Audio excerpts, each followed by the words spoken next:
தம் கிருபை பெரிதல்லோ, என் ஜீவனிலும் அதே இம்மட்டும் காத்ததுவே. இன்னும் தேவை கிருபை தாருமே, இன்னும் தேவை கிருபை தாருமே. கர்த்தரும் இரட்சகருமாகிய இயேசு கிறிஸ்துவின் ஈடு இணையற்ற நாமத்தில் 20/9/2024 இந்த நாள் உங்களுக்கும் உங்கள் சந்ததிக்கும் மகிழ்ச்சியின் நாளாக அமையப் போகிறது என்று மனதார வாழ்த்துகின்றேன். இன்று நாம் அறியவிருக்கும் கிருபையின் வார்த்தைகள் நீதிமொழிகள் 16ஆம் அதிகாரம் 7ஆம் வசனம். ஒருவனுடைய வழிகள் கர்த்தருக்கு பிரியமாயிருந்தால் அவனுடைய சத்துருக்களும் அவனோட சமாதானமாகும்படி செய்வார்.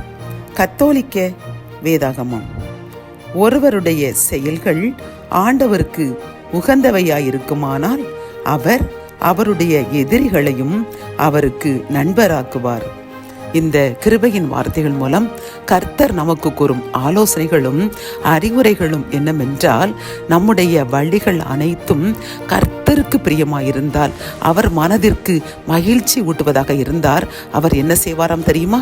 நம்முடைய சத்துருக்களை அவர்களாகவே வந்து நம்மோடு சமாதானமாக இருக்கும்படி செய்வேன் என்று வாக்கு கொடுக்கின்றார். பிரியமானவர்களே, நாம் வாழ்கின்ற இந்த உலகத்தில் நமக்கு ஏராளமான எதிரிகள் இருக்கின்றார்கள். அப்படித்தானே? நாம் அன்பாக பேசுவோம், அவர்களை நமது பிராண சிநேகிதராக நாம் நினைத்து அவரோடு அன்பாக பழகி கொண்டிருப்போம். ஆனால் ஏதோ ஒரு சின்ன காரியத்திற்காக அவர்கள் நம்மை விட்டு தூரமாக விலகி சென்று நாம் செய்த அனைத்து நன்மைகளை மறந்து நமக்கு வேதனை ஊட்டுபவர்களாக காணப்படுவார்கள். ஆனால் கர்த்தர் கூறுகின்றார், நீ எனக்கு பிரியமாய் நடந்து இரவும் பகலும் என் வேதத்தில் தியானமாயிருந்து எனது கற்பனைகளையும் கட்டளைகளையும் கை கொண்டு வாடும் பொழுது உன்னை எதிர்த்து நின்ற அதே எதிரியை உன் காலடியில் வர வைப்பேன், அவனாக வலிய வந்து உன்னுடன் சமாதானமாக இருக்கும்படி செய்வேன் என்று வாக்கு கொடுக்கின்றார். பிரியமானவர்களை, நாம் வேதத்தில் பார்க்கும் பொழுது தாவீதுக்கு அவன் நண்பர்கள் கூட அவனுக்கு விரோதியாக மாறினார்கள். அவன் காட்டில் நடந்து செல்லும் போது சீமேகி என்ற ஒரு மனிதன் அவரை பார்த்து, பேலாரின் மகளே, செத்துப்போ என்று கூறி கற்களை அவன் மீது வீசிக்கொண்டே சென்றான். ஆனால் அவனுடைய படை வீரர்கள் அவனை தாக்க நினைக்கும் பொழுது கூட கர்த்தர் என்னை பகைக்கும்படி சீமேகியை அனுமதித்திருக்கும் பொழுது நீங்கள் ஏன் வருத்தப்படுகிறார் என்று அதை கர்த்தருக்குள் அந்த செயலை அவர் அமைதியாக நிதானமாக அதை கையாளுவார். ஆனால் என்ன நடந்தது பார்த்தீர்களா? அதே சீமேகி அவர் தாவீதனுடைய காலில் வந்து விழுந்து மன்னிப்பு கேட்டான்.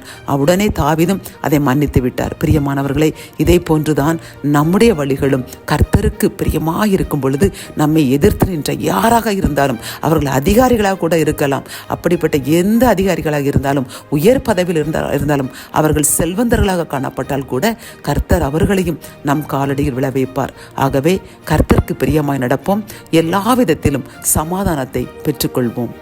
ஜெபம். என் அன்பு தகப்பனை, இந்த வசனத்தின் மூலமாக அப்பா, எங்களுடைய வழிகள் உமக்கு பிரியமாக இருக்கும் பொழுது எங்களுடைய சத்துருக்கள் கூட எங்களுடன் சமாதானமாக இருப்பார்கள் என்று நன்கு எங்களுக்கு கூறின அறிவுரைக்காக, இந்த ஆலோசனைக்காக நன்றி கூறுகின்றோம். அப்பா, எங்களுடைய வழிகள் உமக்கு பிரியமற்றதாய் காணப்பட்டால் நீங்கள் அதை எங்களுக்கு எடுத்து சொல்லுங்கப்பா. நாங்கள் இன்னும் பரிசுத்தமாய் வாழ பிரியப்படுகின்றோம் என்று என்னுடன் சேர்ந்து யாரெல்லாம் உம்மிடம் கேட்கிறார்களோ எங்களுடைய உமக்கு பிரியமற்ற வழிகளை எங்களுக்கு எடுத்து காட்டுங்க. அந்த வழிகளை எங்களை விட்டு அகற்றி எங்களை மிகுந்த பரிசுத்தமாக்குங்க. அதன் மூலம் எங்களுடைய எல்லை எங்கிலும் சமாதானத்தை தாங்க. மீட்பர் இயேசுவின் மூலம் ஜெபம் கேளும் நல்ல தகப்பனே, ஆமேன்.